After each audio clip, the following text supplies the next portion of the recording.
الحمد لله نحمده ونستعينه ونستغفره ونؤمن به ونتوكل عليه ونعوذ بالله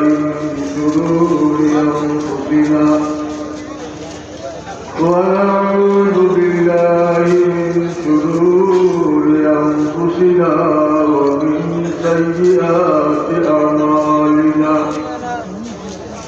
من يهده الله فلا مضل له ومن يضلل فلا هادي له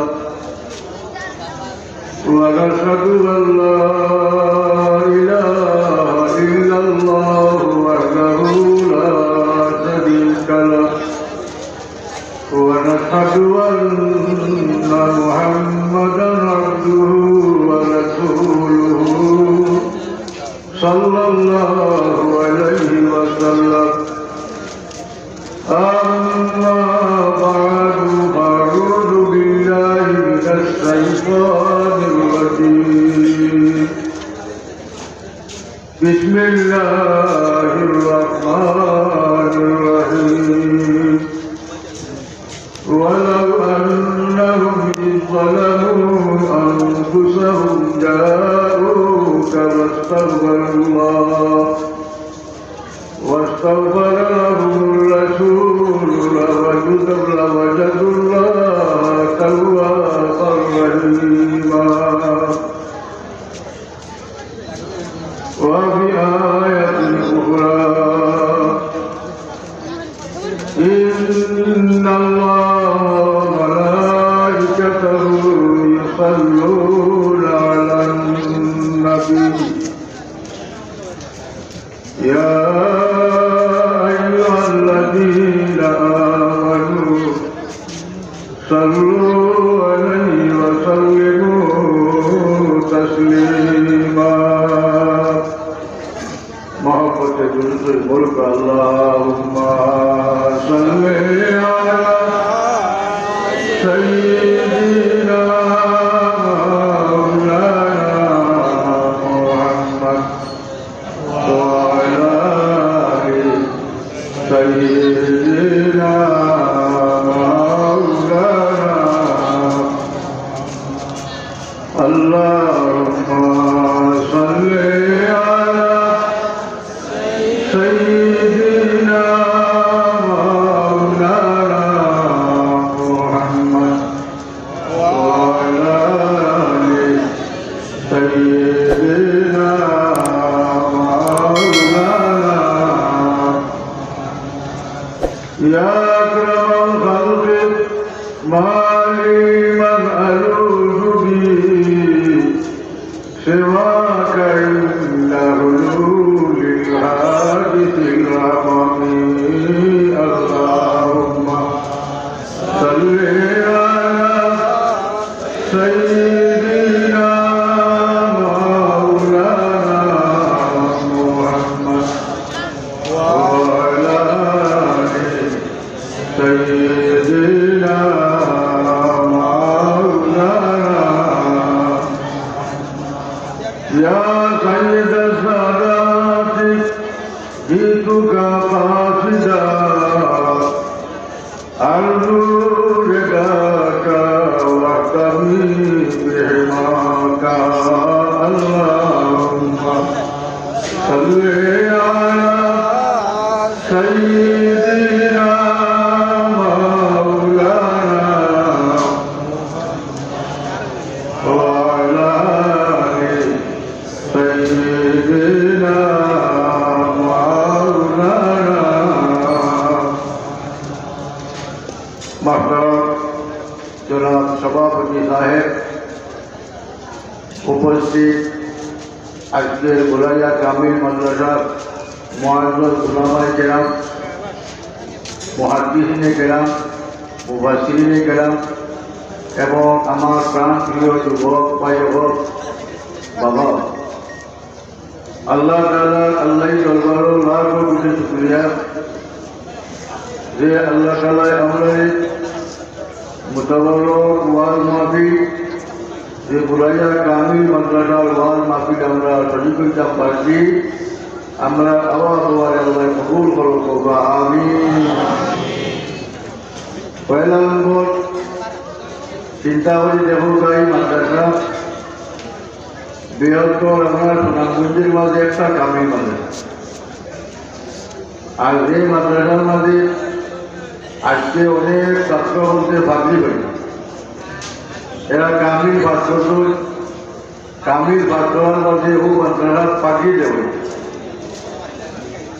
আমি মনে করি যেমন মহাদ্দিসিনে কেরাম বলতে আগের জমানার বুজুর্গ বলতে কিছু বই পুস্তক লিখে গেছে। হযরত ফকি আবুল্লাহ সোনামন্দির রহমতুল্লাহ আলাইহি আর এখন কিতাব রয়েছেন, কিতাবের নাম হইল বুস্তানুল আরিফিন।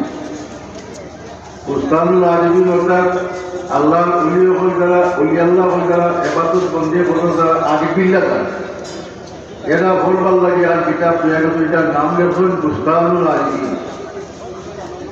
আর মুহাদ্দিসিনে কেরাম বলতে পড়বার লাগে শাহ আব্দুল আজিজ মুহাদ্দিসে দেহলভী রহমতুল্লাহ আলাইহি এক কিতাব লেখেন, এটার নাম হইল বুস্তানুল মুহাদ্দিসিন। আর আমি মনে করলাম যে এই মাদ্রাসার মধ্যে বুস্তানুল মুহাদ্দিসিন হিসাবে ও মাদ্রাসাও যেমন বুস্তানুল মুহাদ্দিসিন বলতে এক বাগান, বুস্তান শব্দ হচ্ছিল বাগান। পরে দিয়ে কিছু অবস্থা আপনারাও জানা আছে, গহরি সাহেব মাদ্রাসার তাতে আর প্রফেসর আব্দুল নসর সাহেব মাদ্রাসার তাতে মাদ্রাসার বুস্তানুল বুলাইয়া অর্থাৎ বুলাইয়া মাদ্রাসা একটা বাগান। ও বুলাইয়া মাদ্রাসার বাগান সম্বন্ধে আরবিতে রচনা লেখে।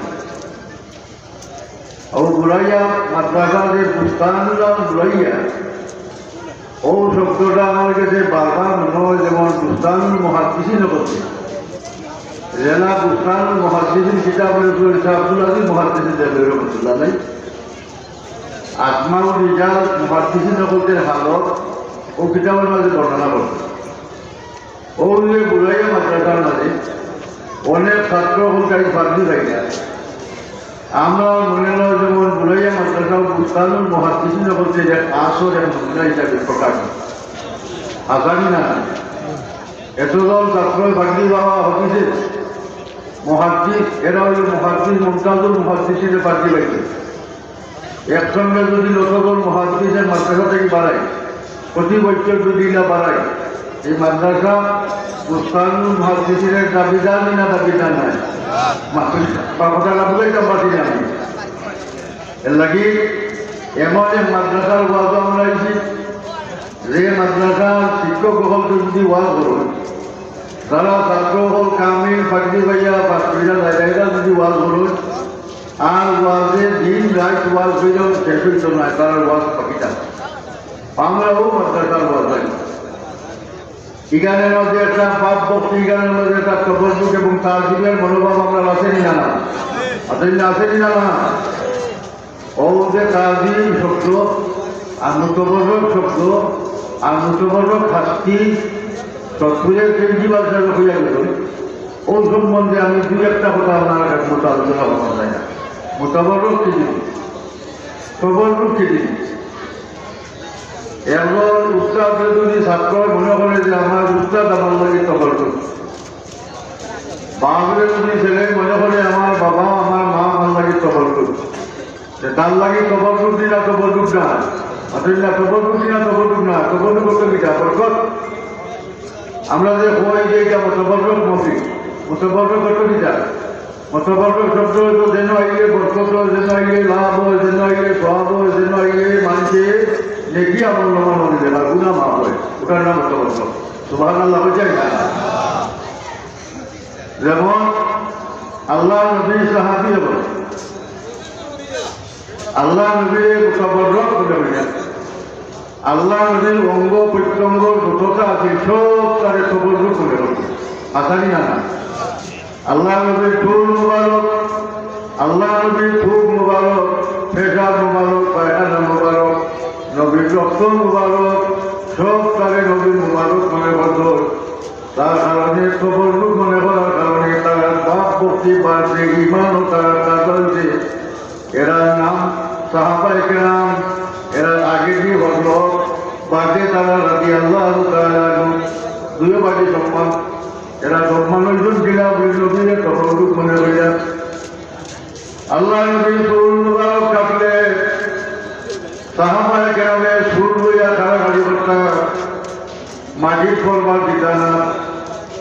আল্লাহ নবী সুর কাটলে ডান দিকটাই সুর কাটতা। হযরত তালহা রাদিয়াল্লাহু তাআলা ঘুরে কইতা, তালহা সুর বাটো কারাগারি করবার কারণে সকলকে বাচ্চা দেও। তাহলে বোঝা গেল নবীর সুর মুবারক কবরলুক না কবরলুক নাই, আছে না? কবরলুক না কবরলুক নাই। আল্লাহ নবীর বাউ দিকে চুল কাটলে উম্মে সালিমের কাছে চুল দিতে দেওয়া হইত, উম্মে সালিম বেটিদের কাছে চুল বাটো। তাহলে বোঝা গেল নবীর চুল মুবারক, মুবারক মানে কি যায় কবরলুক, যে নবীর চুল মুবারকের উসিলায় হাদিস শরীফের মাঝে প্রমাণ আছে আল্লাহ নবীর চুল মুবারকের উসিলায় মক্কা মদিনা মানুষ কলেরা বেমার থেকে মুক্তি পাইত। আল্লাহ নবী চুল ভিজাইয়া পানি লইয়া চুলের বসলা পানি ভিজাইয়া পানি খাইত। আল্লাহ কলেরা বেমার তারা দূর করিয়া দিত। আল্লাহ নবী চুল মুবারক বরকত দিনা বরকত নাই, বরকত দিনা বরকত নাই।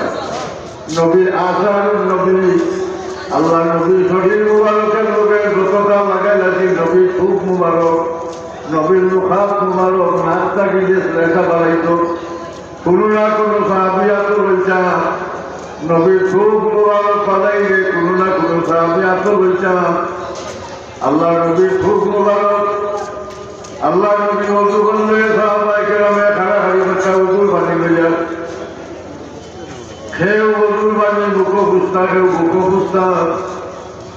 বুখারী শরীফের মাঝে নেওয়া কাছে কিতাব তাহারাতের মাঝে আল্লাহ নবী আমার ওযুর পানি মাটি করবার দেওয়া গেলে সাহাবায়ে কেরামে বলে রাসূলুল্লাহ আমার শরীর মুবারক থাকিয়ে যে পানি পাইয়া পড়ে আমরা মবর্ষণ মগমাফি মারুফ আমরা মাথায় কাম করে না, আমরা মাথার মাঝে মালিশ করলে ভালোই যাই। এর লাগে আমরা ওযুর বাকি মান্দা পানি আমরা লাগি কবরলুক বরকত দূরে হোক সুবহানাল্লাহ। বরকত যে